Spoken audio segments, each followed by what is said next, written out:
In this video, we'll be going through in-depth details on how to change out the cylinder tailpiece on the back of the Schlage B Series and the Falcon D Series double cylinder deadbolt.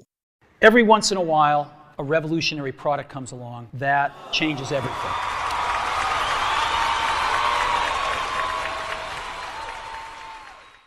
Now, let's begin. These are the EDI's installation directions that come in every box. If you turn to page 2, you will find step 1 in the upper left-hand corner. This is the task we'll be completing in this video. The first thing you'll need is a tool to make this job possible. Although anything with a fine point like a small nail or a screw will do the job, we find a tool with a blunt end works best. The easiest and most readily available item to make a great functioning tool from is a standard paperclip. To make the tool with a paperclip, you just bend one leg straight. There. Done. A double cylinder deadbolt has two keyed cylinders, the outside cylinder and the inside cylinder. The outside cylinder has the finished face, and on the back the screw holes only go partway through the cylinder housing. The inside cylinder has a flat metallic front, and the two holes go all the way through the cylinder body. The inside cylinder is the one that requires the tailpiece to be changed, so it can work with the EDI. Now, on the back of the cylinder is the shoulder pin. When you press down on the shoulder pin, it pops back up. Now press down on the shoulder pin and unscrew the retaining nut counterclockwise.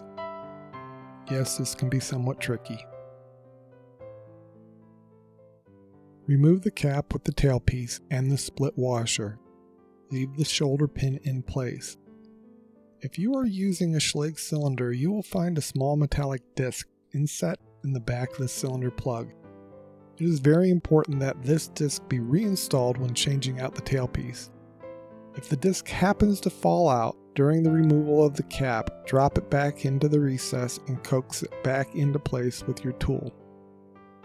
If you are using a cylinder other than a Schlage manufactured cylinder, such as an Ilco or a GMS cylinder, this will not be an issue. In the EDI parts bag, you'll find a new tailpiece that looks similar to the tailpiece you just removed. However, the new one is 1 inch long and is pinkish gold in color. Begin by installing the split washer into the retaining cap. Make sure the washer is sitting flat.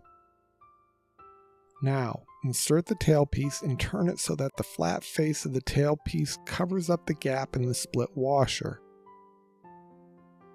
Pinch the tailpiece in your fingers so the cap and the washer stay together.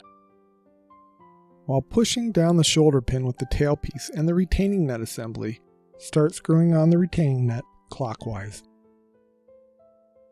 At some point, the shoulder pin is going to spring up and prevent the retaining nut from turning. At this point, use your tool of choice and push the shoulder pin down and continue screwing on the retaining nut. Tighten down the retaining nut all the way. When you're sure it is tightened down and it can be turned no more, unscrew it by 1 notch and let the shoulder pin pop up and lock into place. Insert the key into the cylinder and turn it. If it turns smoothly, you are done. If it turns but feels tight and not smooth, unscrew the retaining nut by 1 or 2 notches. Congratulations, you did it! You are now ready to return back to the directions, step 2, and assemble the EDI and install it and the deadbolt in your door. If you have any further questions, please visit our website at IndicatorDeadbolt.com. Thanks for watching.